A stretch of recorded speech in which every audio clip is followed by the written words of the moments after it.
Inshallah tonight we will be studying on new chapters from the book Al-Adab Al-Mufrad by Imam Al-Bukhari, and inshallah the chapter that we'll be starting with and whatever that comes after will all be related to Al-Yatim or orphans. So the chapter that we are on is chapter number 73. باب فضل من يعول يتيما باب فضل من يعول يتيما. Chapter the virtue, kelebihan man ya'ulu yatima, the virtue of one who al-aul, we mentioned this before as well in one of the chapters. Ya'ulu involves in summary, the meaning of ya'ulu means to take care of, to ensure the upbringing, the nurturing of someone. And over here specifically, it's the orphans. When you bring them up, this is basically what it means by ya'ulu, and it's translated as providing over here, to provide for. Because to bring them up, you need to provide them. To provide them financially, for example, and also in other terms as well. Inshallah, we will mention that. And al-yatim, the origin of the word al-yutam, it has been said that it actually comes from the meaning al-infirad, means to be alone. Al-yutam means to be alone. Waqila, it has been said that it means al-ghafla. Al-ghafla means heedless or heedless, to more accurately abandoned. Al-ghafla means to be heedless, but basically means that it's not given attention to, it's not given attention to, and it indicates the meaning of being abandoned, being abandoned. And basically, a yatim, an orphan, you find these meanings in an orphan, is the sense of being alone, and also that he is abandoned, not literally abandoned, but basically he needs someone to take care of him, because the one that he is supposed to be holding on for support is not there for him anymore, for various reasons. For various reasons, and that's why there is a great virtue in providing for the orphans, because he is in need of someone to take care of him, and therefore, if someone comes to fulfill this, he attains a great reward from Allah Subhanahu wa Taala, high status in the eyes of Allah Subhanahu wa Taala. And the religion of Islam gives high emphasis on this matter. It gives much attention to this matter, the matter of orphans. And this is why you see lots of times in the Quran is being mentioned. I always remember this verse in Surah Al-Insan.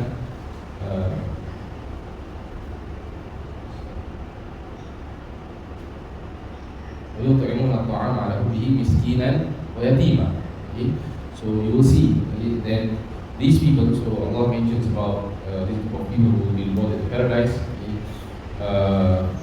They fulfill their vows, and they give, they give food, basically the welfare in terms of food, although they are in need of it, they want it for themselves, they give it to others. And who are these others whom Allah Subhanahu wa Ta'ala mentioned? They are the yatiman, hubbihi, miskinan, wa yatiman, wa asira. The masakin, the poor, the yatim, the orphan, and the asir. The asir is the one being imprisoned, or not specifically imprisoned, but like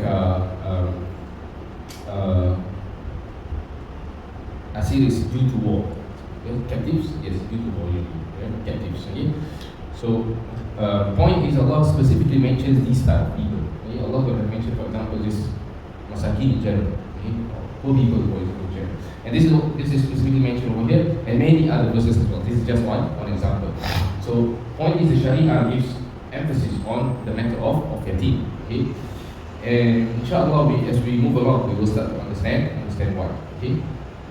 Now, عن أبي هريرة, so we have this hadith over here. حدثنا إسماعيل قال حدثني مالك عن ثور بن زيد عن أبي الغيث عن أبي هريرة عن النبي صلى الله عليه وسلم: الساعي على الأرملة والمساكين كالمجاهد في سبيل الله وكالذي يصوم النهار ويقوم الليل. So this hadith narrated by Abu Hurairah radiallahu anhu, that the Messenger of Allah sallallahu alaihi wasallam said, "As-sa'i." Yeah, as-sa'i comes from the word sa'yun, and essentially it means to go, to come back, to go forth, to come back, to return. Okay, so basically it encompasses all these meanings. What it means over here is the one who provides and takes care. Because you go forth, you come back, we all to provide and to fulfill the welfare of the orphan. Okay, or whoever was mentioned in this hadith. So he goes out, comes back, goes here, goes there. Okay, just for the sake of ensuring ihsan towards the person or the people who are being mentioned over here. The first one is al-armalati. Al-armalati.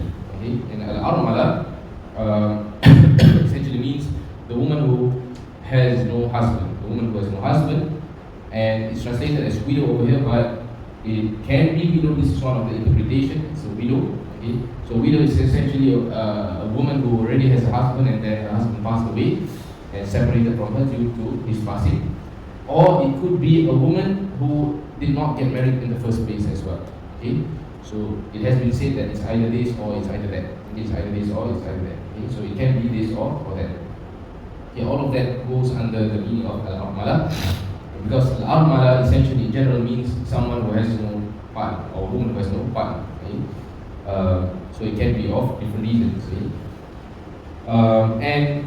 This woman who has no husband, it can be she can be in different situations. Now, if she is a widow, she can be in a situation whereby she may have children.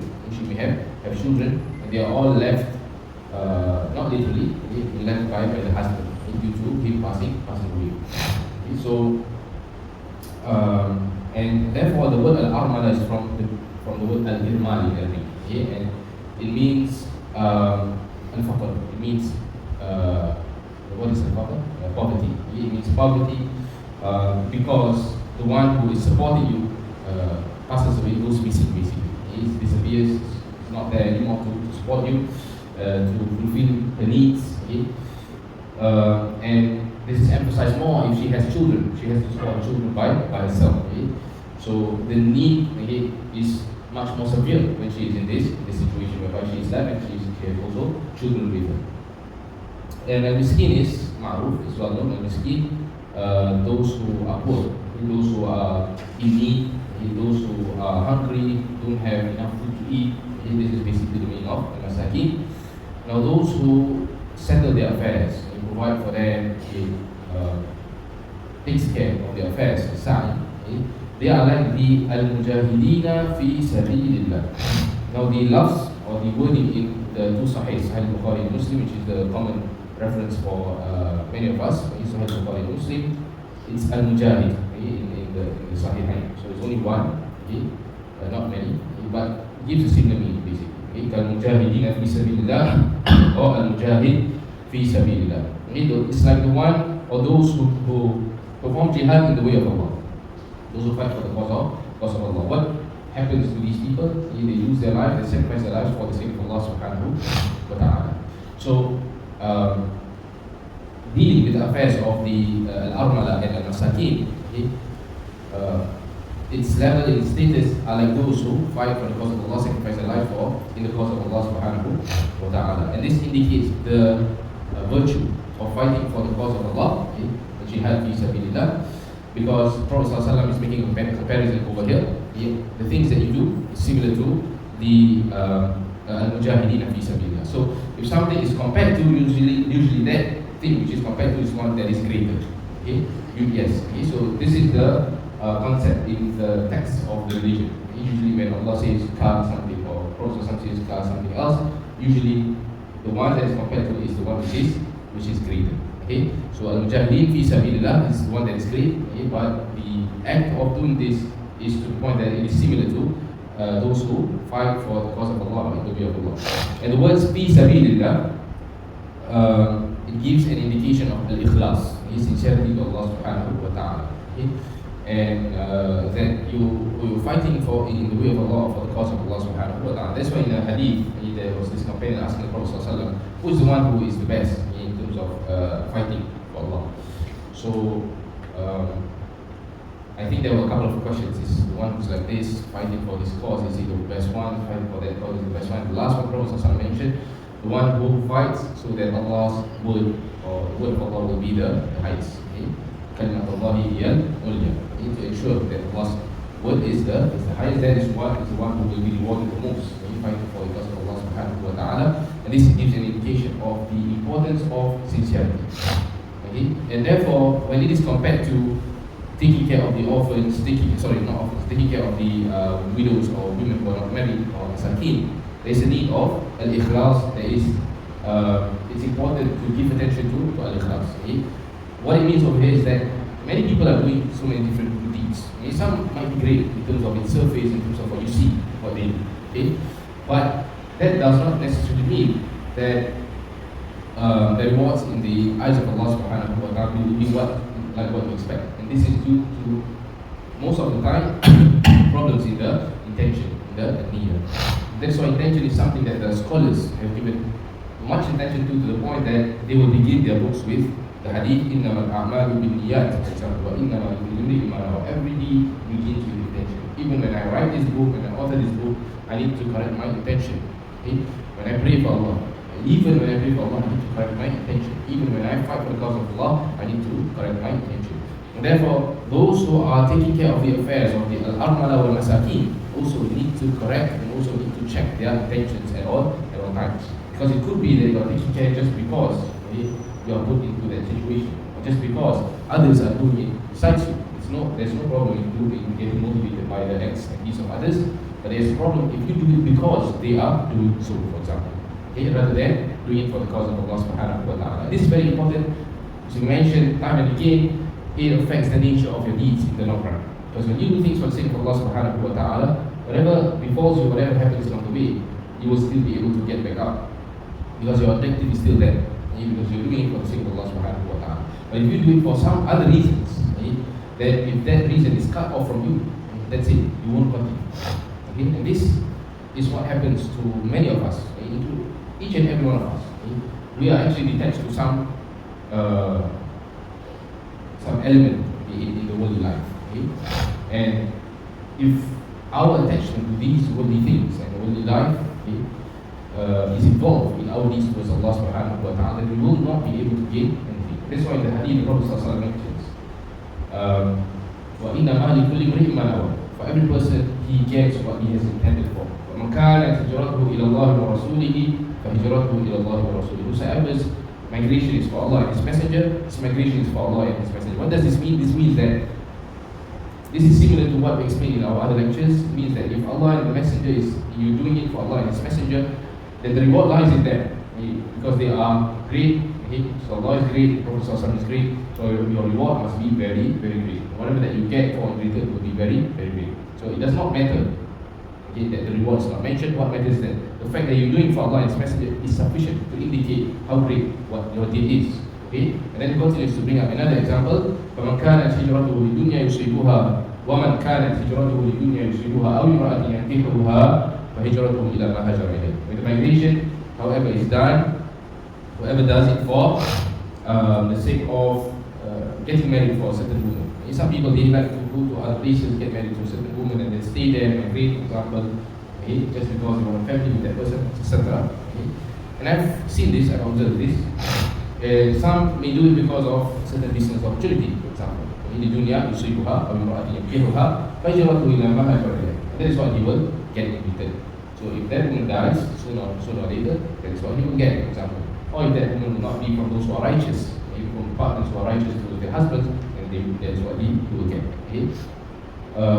If he's doing it for some worldly purposes, that is what he will get. If he earns and if he gets profit, that is what he will get. If he gets lost along the way, that is what he will get. Okay? And whatever that you do, if it's for something of from the dunya, okay, it's going to be temporary. It's not going to last. It's not going to last. And doing it for Allah subhanahu wa ta'ala will be the lasting intention or objective. Okay? Because that is the nature of the worldly life. It's not going to stay the same. Young gets old. Okay? Dad becomes granddad, for example, and etc. Life becomes death. there's no one thing that stays the same, and this is the nature of al-hayat dunya. Allah gives examples of this in the Quran. Okay? It's like the trees that the farmers grow, or the plantations that the farmers grow and see the greenery, and they get amazed by it. أعجبته الكفار نباته ثم يهيج فتراه مصفرا, and then it starts to dry up, starts to fade away, مصفرا فيكون هطاما, right? It starts to fade away, and then suddenly everything just disappears. And then suddenly you are just standing there, whatever that you are missed, just ends there. Okay? As for the akhirah, it's going to be everlasting. Okay? And that is the difference between. So it's like a tijara, like how Allah mentions, it's like a business deal. Are you going to gamble your life for the holy life? Stop gambling, but this is my own words. Or are you going to put it on the line for the akhirah? Okay? And this is where faith matters. And this is where faith matters, because the faith needs to be strong for you to do things for the sake of the akhirah, for the sake of Allah subhanahu wa ta'ala. When the faith is weak, because you cannot encompass each and every single knowledge. Okay? And when faith is weak, that is where you will start to slack, okay? And you will start to turn your attention to what the world offers. Okay?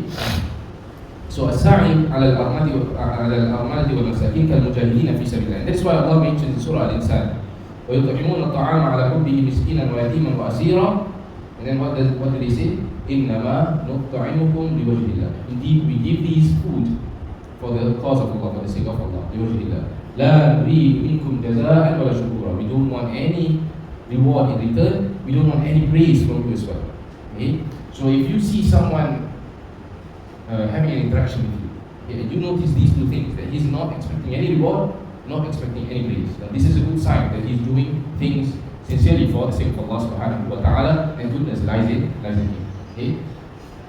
لا نريد منكم جزاء ولا شكورا إن, but at the same time there is a need of reminding yourself of the hereafter as well, because they remind themselves of the hereafter, and that is why they are able to fulfill the deeds in this manner. إِنَّا نَخَافُ مِنْ رَبِّنَا يَوْمًا عَبُوسًا قَمْطَرِيرًا. We are in fear of Allah, نَخَافُ مِنْ رَبِّنَا, from Allah, this day in which faces will frown, right? عَبُوسًا قَمْطَرِيرًا فَوَقَاهُمُ اللَّهُ شَرَّ ذَلِكَ الْيَوْمِ وَلَقَاهُمْ نَضْرَةً وَسُرُورًا. Okay? And Allah protected them from the things that others face on this day. فَوَقَاهُمُ اللَّهُ شَرَّ ذَلِكَ الْيَوْمِ, the evil of that day, ذَلِكَ الْيَوْمِ وَلَقَاهُمْ نَضْرَةً وَسُرُورًا. Allah gives them the total opposite. Okay? On that day, there will be frowning faces, okay? But their faces will be the opposite. They will be the ones smiling, okay, and having light in their faces. Okay? So, and this is another concept in the Quran. Every time you recite a verse, okay, and you recite a number of verses, they will always read it to one another. They will always read it to one another. So sometimes Allah mentions about people reading a certain dua. The answer that Allah gives to them will be the same thing or much greater in return, related to whatever that they have asked from Allah subhanahu wa ta'ala. Okay? It's not going to be something totally different. And many other examples as well. Okay? So كَالْ مُجَاهِدِينَ فِي سَبِيلِ اللَّهِ وَكَالَّذِي يَصُومُ النَّهَارَ وَيَقُومُ اللَّيْلَ. And he is like the one who fasts during the day and prays at night. Okay? So this is a very great reward. Okay? This is a very great reward, because there were companions in the time of Prophet sallallahu alaihi wasallam. They were trying to look at what the Prophet ﷺ did in terms of deeds, okay? And they wanted the best of the deeds, okay? So they tried to ask around, okay? Or they tried to search for the deeds in which Prophet ﷺ would do at his own home, okay? In his own privacy, because outside they would be able to see the Prophet ﷺ, but in his privacy there would be things that he may do more that people might not know. So they wanted to know. So they were asking around, okay? And then they made a conclusion for themselves. One of them said, "Ana usalli wa ana." I will pray and I will not sleep. Okay? And the other one says, "I will fast, asum, wala akul, wala aftur." I will fast and I will not break my fast. Okay? The last one said, there were three examples. The last one said, "Wa ana la atazawwaju nisa." Basically, he says that I'm not going to get married. So the Prophet ﷺ replied, I'm a prophet, okay, and I eat and I sleep. I pray and I sleep. Salli wa anam, wa asum wa akul, and I eat, I fast and I eat. Wa atazawwaju nisa, and I also get married to women. فَمَنْ رَغِبَ عَنْ سُنَّتِي فَلَيْسَ مِنِّي. whosoever turns away from my way, then he is not from amongst me. What it means over here is that their intentions, they had good intentions, okay, but it was not according to the way of the Prophet sallallahu alaihi wasallam. Now this indicates the importance of the way of the Prophet sallallahu alaihi wasallam, but what we want to focus on over here is that this was their plan. You see, the way that they observed and they looked at these deeds, okay, and they wanted the most out of it, was to the point that they wanted to fill their whole day with prayer or fill their whole day with fasting. Okay? And they do not want to take any kind of concessions, okay, but they want to prove their diligence in worship towards Allah subhanahu wa ta'ala. So as you can see over in this hadith, there is a combination of yasum nahar wa yakum al-layl. Right? So this is unpermissible. But what is permissible is for you to fast, okay, at the same time for you to pray during night prayer. So there is a combination between these two virtuous deeds which are combined during the night and the day, which means your whole day, your whole night is fulfilled with these two deeds. Yes. Just a question regarding fasting. So it's not one specific day, or which fasting? So The one beside Ramadan. beside Ramadan. Okay, so the one beside Ramadan, when you fasting besides Ramadan, there are various ways done by the Prophet sallallahu alaihi wasallam. And as for Ramadan, it's 1 month, 1 whole month. Okay, you have to fulfill 1 whole month fasting from Fajr, from after dawn. Basically, you start by dawn, okay, by Fajr prayer, and you end by Maghrib prayer. Okay. Now this same concept, which is starting from dawn and ending by Maghrib prayer, can also be done voluntarily outside of the month of Ramadan. Okay, and there are various ways in which you can do it. Okay. Some common ones include fasting during Mondays and Thursdays. Okay, fasting during Mondays and Thursdays, and this was done by the Prophet sallallahu alaihi wasallam. Mondays and Thursdays. Okay, there are a number of reasons, number of wisdom behind it, but this is not the time to mention. Now, besides that, you also have 3 days of the month, which can include also Mondays and Thursdays. These 3 days are what we call Al-Adab Al-Mufrad, the nights of the full moon. Okay, now we don't fast because of the moon, of course, okay, but we fast because it is one of the signs of the creation of Allah subhanahu wa ta'ala. We fast because of the Creator. And this is one of the fasting methods that the Prophet used to do. Okay, and usually it lasts for 3 days. Usually it's like 13, 14, 15. Okay, and as for fasting the days of the full moon, you need to follow your country, of course. You look at the moon, it's starting to get full, you fast for 3 days and it's going to start to change its shape or position. There's another one which is called Ustādh Nabil Bin Johari, the fasting of the Prophet of Dawud alayhi salam. Based on the knowledge that I have, it's what we call it alternate, which means one day you fast, the other day you don't fast. Then you continue fasting the next day, then you fast, and etc. These are some of the fasting methods which I am able to remember at the moment. And at the same time as well, there are specific days in which have been appointed for us to, it's very virtuous for us to fast as well. These such as, for example, Siyam Yawm Ashura, is the 10th of the month of Muharram. Okay? And the reason for this, if I remember correctly, was because Allah saved Prophet Musa alayhi salam from the Pharaoh, from the people, or from Fir'aun and his people. And Prophet said, we are much more deserved to fast during this day. Okay? Not to commemorate the day, but to as a means of gratitude to Allah subhanahu wa ta'ala. There are many other examples as well. Okay? Such as, for example, during Hajj, during the day of Arafah, for those, there is a difference of opinion, but one of the opinions mentioned that for those who are not in Arafah, you are encouraged to fast, for example. Okay? So these are some examples of fasting outside of the month of Ramadan. Okay? There is a special law so there are special gates for people of specific needs in paradise. And this is mentioned in Hadith of Prophet sallallahu alaihi wasallam. Everybody will have their own gates for people who are specialized. I wouldn't say specialized, but they are more diligent in praying, and their prayers are at a certain level that they get this to enter paradise from a certain gate. Okay? And people who are doing another specific act of worship, and they are diligent in that specific act of worship, they are able to enter that gate. And for the people who fast, they enter from a gate which is called Rayyan Gate. Babu Bawaban Rayyan. Babu Rayyan. This is mentioned in Hadith Sahih Al-Bukhari. Point is that all these indicates the virtue of fasting and the virtue of the night prayers. That's another long story as well. Okay? And as you can see, in Ramadan, you combine between these two, and this is another indication of the virtuous status of the month of Ramadan. You find both of these deeds together in the month of Ramadan.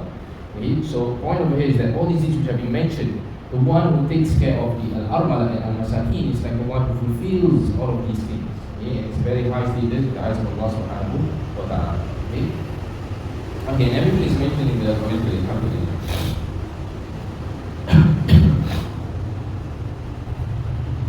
Now, what is the connection between the hadith and the chapter? Okay, so essentially, because if the woman is a widow and has children, then the children are considered as orphans. Okay? So therefore, if the virtue, there is great virtue in taking care of the widow, okay? Therefore the virtue of taking care of the children is much more emphasized over here. Okay? Because when you're taking care of the widow, of course you're not going to abandon the children. Okay? Therefore you're going to take care of these children who are going to be orphans. And therefore the virtue of providing for orphans. Okay? And also the masakin, okay?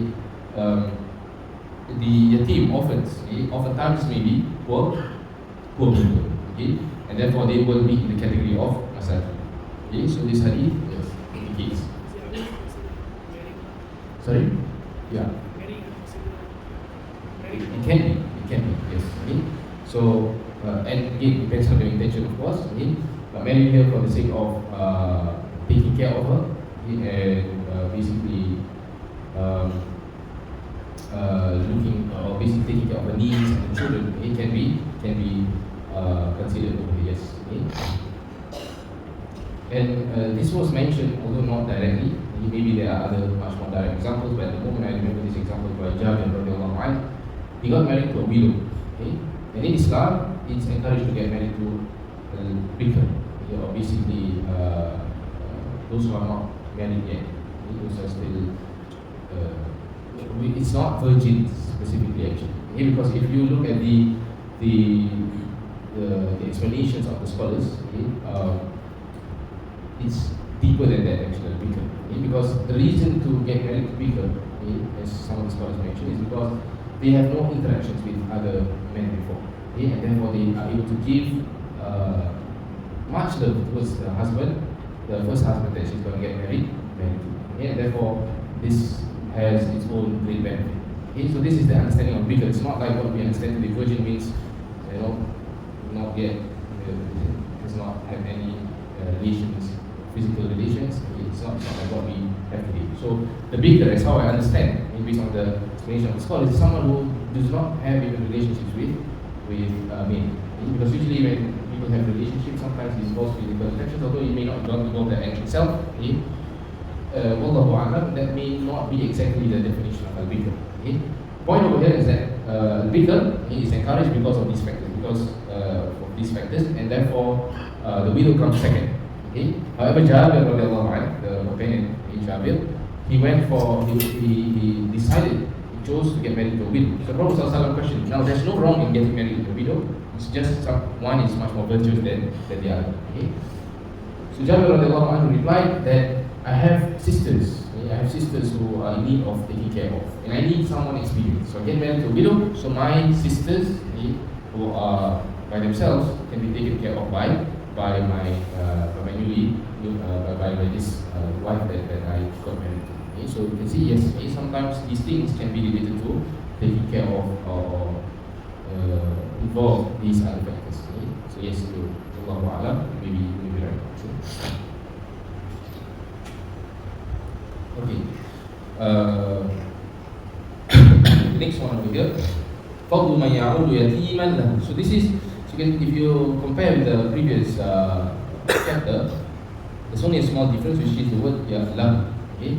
So the difference is that this chapter is much more specific than the previous one. Okay? It's much more specific because the previous one is more umum, it's more general. بَابُ الْفَضْلُ مَنْ يَعُودُ يَتِيمًا لَهُ. يَتِيمًا لَهُ. So lahu over here is his own orphan. What it means by his own orphan is from his own relatives, not from outsiders. He's not an outsider. Okay? So there's a specific virtue for the orphan who is in this situation, or the orphan who is your relative, who you know.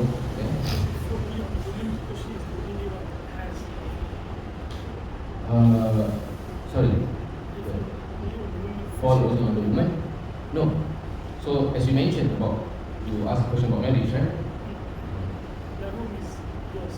Yes. the woman that No, it's relative. Qaraba. Yes, generally correct. Okay, so it's not specifically for the woman that she owns the children, no, but it's relatives. Okay, so lahu means relatives, means his close ones. Okay, that means he has some bond with them, and that is why the one who fulfills this, he gets two virtues. One is the virtue which we have mentioned, al-ihsan, taking care of the orphan, and the second one is silatul rahim. Silatul rahim. So anything that involves silatul rahim, you consider as a very good question. Yes. maybe the grandfather, Sorry? like a grandfather, if his son died, you will have. Correct. Yes. Yes. Okay? Yes. So all of those are considered as lah. Yes. Okay. Now the hadith that Imam Bukhari mentions here is actually a hadith which has been mentioned before in one of the early chapters.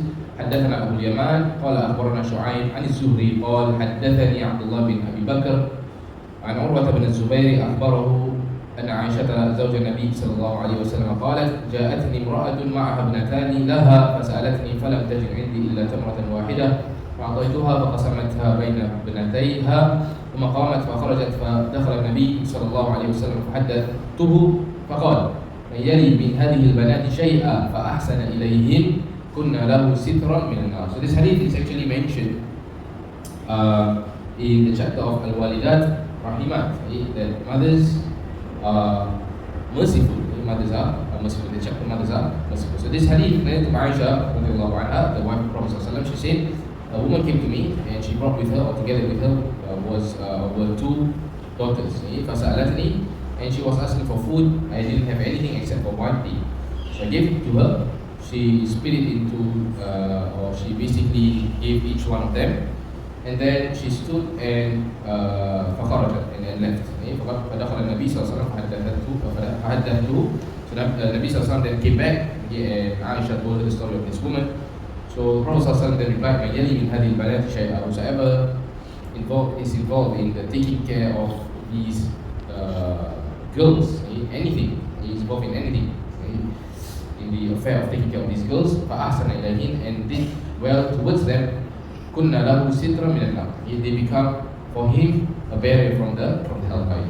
Okay, so we have mentioned some of the benefits of this hadith earlier on, but now we want to mention what is the relation between this hadith and the chapter. Because the chapter mentions about yatiman, orphans, and over here, actually the indication of the orphan comes from the fact that this woman was by herself and she was taking care of these two daughters. So these two daughters are considered as orphans, and she was taking care of them. Okay? And the Prophet ﷺ mentions that whoever takes care of these girls, now this is general, of course, girls in general, but specifically, of course, or the general indication over here would include yatim as well, orphans as well. Okay? As how the context of this hadith may indicate them as well. فَأَحْسَنَ إِلَيْهِنْ كُنَّ لَهُ سِتْرًا مِنَ النَّارِ.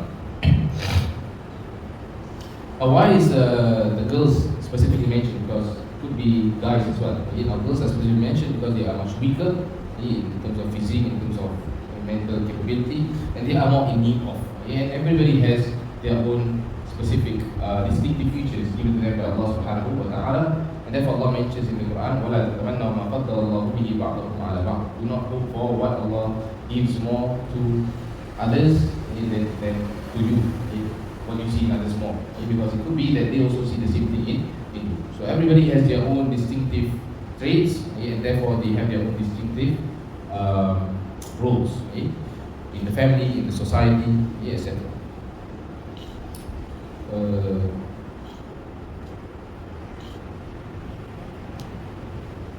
Okay, and it could be, this indicates the fiqh or the understanding of Imam Al-Bukhari, because if you just read the hadith by itself, you may not see the relation between this hadith and orphans. Okay, so and this is how this is the concept in hadith books. Sometimes the way the author writes it indicates his intelligence, indicates how he understands the hadith, and it could be that in other narrations there is specific mention that these daughters or these girls are orphans. Okay, now the next one, باب فضل ما يعود يتيما من أبويه.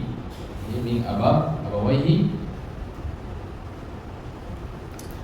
Chapter, okay, again similar to the previous ones, but this one is specific as well. Babul fadlu ma ya'udu yatiman min bayni abawayhi. The specific situation, the virtue of providing for an orphan Okay, I have two versions with me over here. One is min, the other one is min baini, and the other one is baini. Okay, so there are differences. Okay, so and the closest answer is actually it's either min or baini. Okay, min or baini. Now min means min abawaihi means that it goes back to the yatim. Okay, that means man ya'ulu yatiman. Baina. Okay, baina first. Baini. Man ya'ulu yatiman baini abawaihi or baina abawaihi means that he is taking care of the orphan while he is with his parents. Okay, baina abawaihi. Okay. Man ya'ulu yatiman min abawaihi, okay, means the yatim, the orphan, is from is left by his own parents. Min abawaihi. You get what I mean? Okay, which means that he was left, or his parents passed away, or any other situation. He was from two parents. Okay, now he's an orphan. He min abawaihi. Understand the difference? Okay. Now the hadith over here is narrated by Abdullah bin Muhammad. حدثنا عبد الله بن محمد قال حدثنا سفيان بن عيينة عن صفوان قال حدثتني أنيسة عن سعيد بنت مرة الفهري عن أبيها عن النبي صلى الله عليه وسلم قال أنا وكافل اليتيم في الجنة كهاتين أو كهذه من هذه. شك سفيان في الوسطى والتي تلي الإبهام.